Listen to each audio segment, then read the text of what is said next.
नमस्ते वासुदेवाय।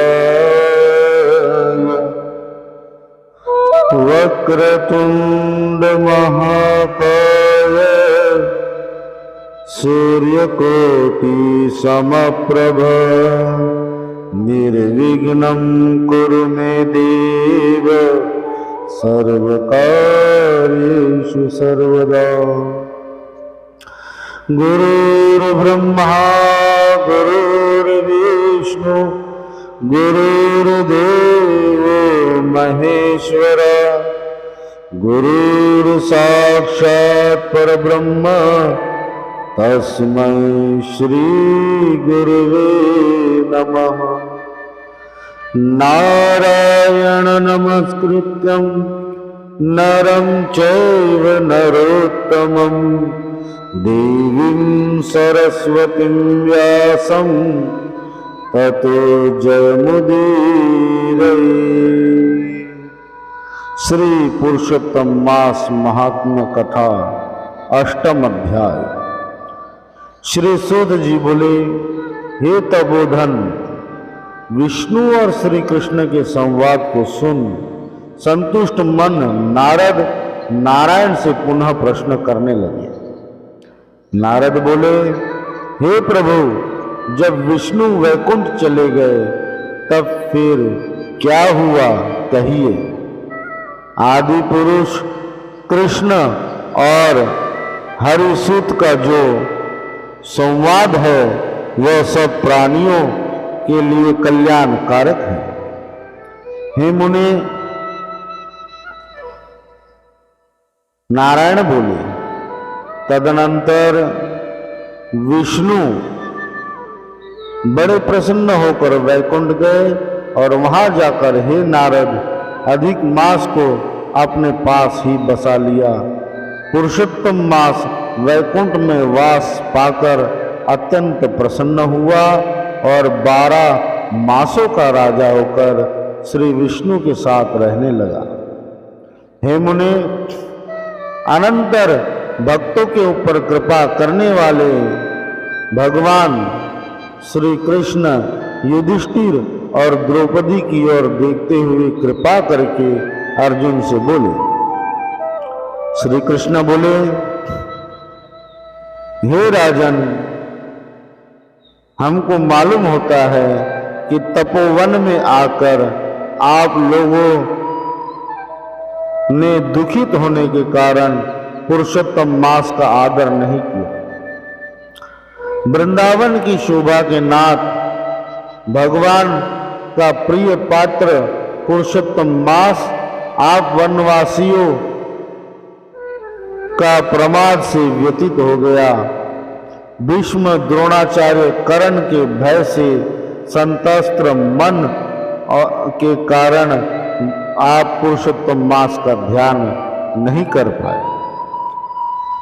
श्री कृष्ण द्वैपायन व्यास देव से प्राप्त विद्या के आराधना में तत्पर अर्जुन के इंद्रकील पर्वत पर जाने के कारण अर्जुन के वियोग से संतप्त होने के कारण आपने पुरुषोत्तम मास को नहीं जाना तथा उस परम पावन मास का आपने सेवन नहीं किया।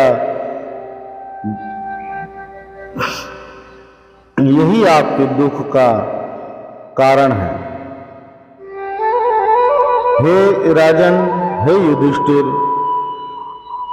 संसार में प्रत्येक दुख व्यक्ति के कर्म के अनुसार ही प्राप्त होते हैं। पहला कारण तो पुरुषोत्तम मास का अनादर करने के कारण आपको ये महान दुख हुआ है, और दूसरा कारण भी इसका है। वो दूसरा कारण मैं तुमसे कहता हूं, उसे ध्यान से सुनो। भगवान श्री कृष्ण बोले, यह भाग्यशालिनी द्रौपदी पूर्व जन्म में बड़ी सुंदरी मेधावी ऋषि के घर उत्पन्न हुई थी। समय व्यतीत होने पर जब क्रम से वह बड़ी हुई, लावण्य से युक्त अति सुंदरी आका सुंदर नेत्रों से शोभायमान, सब गुणों से युक्त पिता की इकलौती कन्या थी। मेधावी ने सदा अपनी कन्या को पुत्र रूप से ही लालन पालन किया।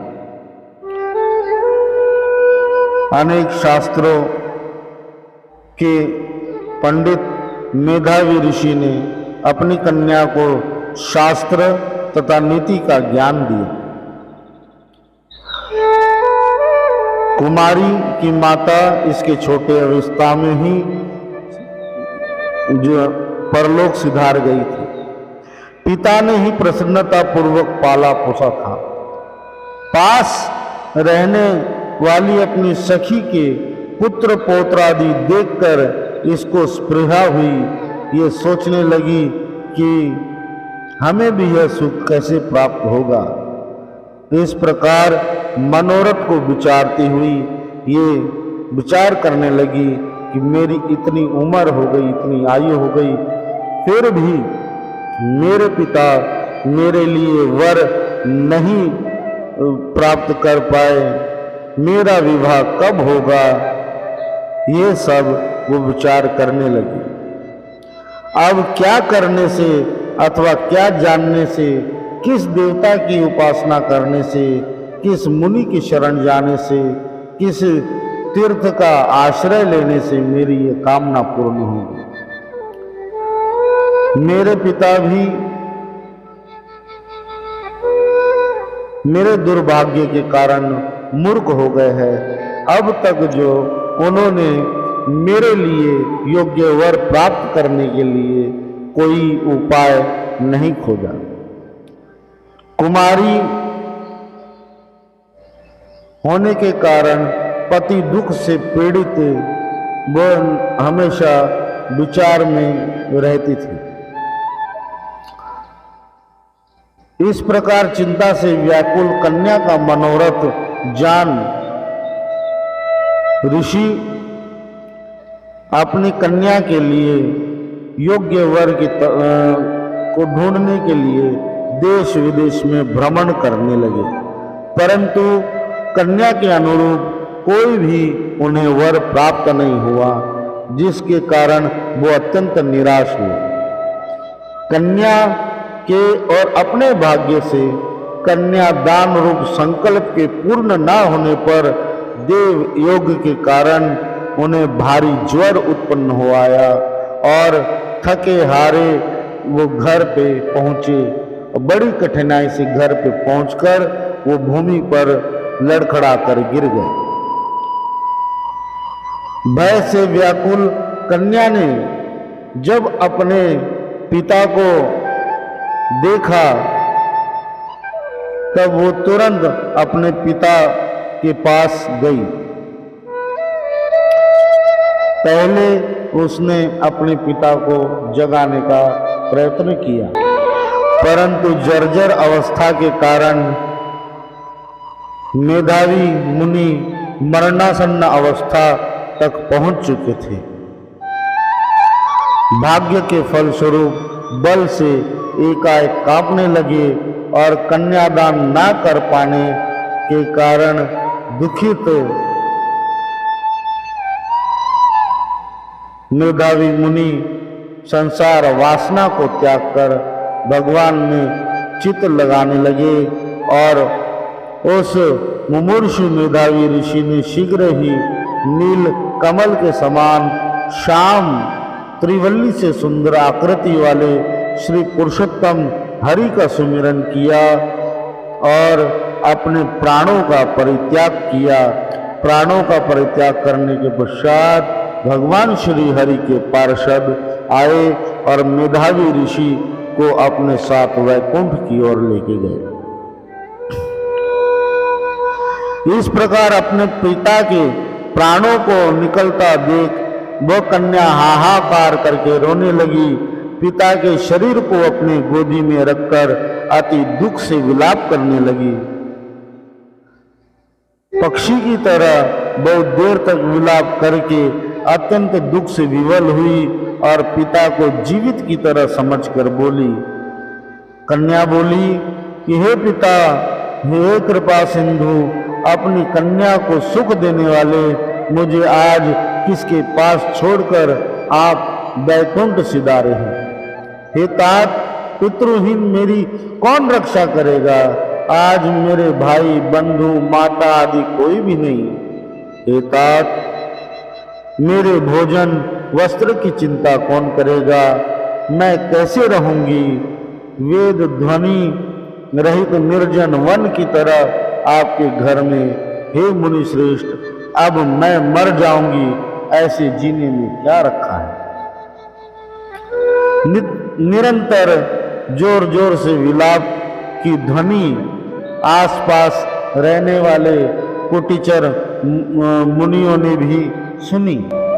रुदन सुनकर उस तपोवन में रहने वाले मुनि तथा ब्राह्मण आपस में कहने लगे कि ये किसके रुदन का स्वर आ रहा है?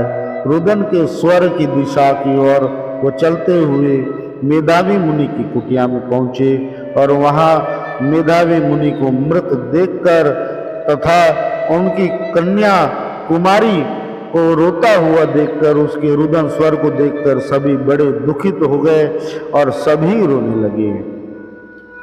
सभी तपस्वियों ने कन्या की गोद से शव लेकर शिव मंदिर के पास शमशान पर गए और वहां काष्ठ की चिता लगाकर विधि से अंत्येष्टि कर्म कर उसका दाह संस्कार किया। दाह के अनंतर कन्या को समझाकर सब ऋषि अपने अपने आश्रम गए।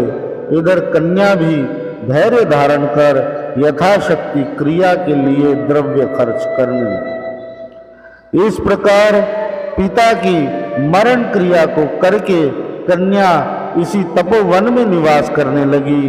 पिता के मरण रूप दुखाग्नि से जली हुई रंभा की तरह व्यथित होती हुई एवं बछड़े के मर जाने से जैसे गौ चिल्लाती है और खाती नहीं दुर्बल होती है, वैसे ही यह कुमारी कन्या भी अत्यंत दुखित हुई। इति श्री बृहन्नारदीय पुराणे पुरुषोत्तम मास महात्म्ये अष्टमो अध्याय श्री हरि शरणम श्री हरि शरणम श्री हरि शरणम। जय जय श्री राधे श्याम। जय जय श्री राधे श्याम।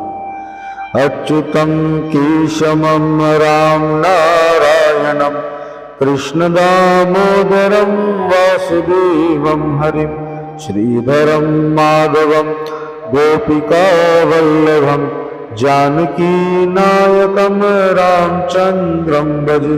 हरे राम राम राम हरे हरे, हरे कृष्ण कृष्ण कृष्ण हरे हरे। जय श्री राधे, जय श्री राधे, जय श्री राधे श्याम।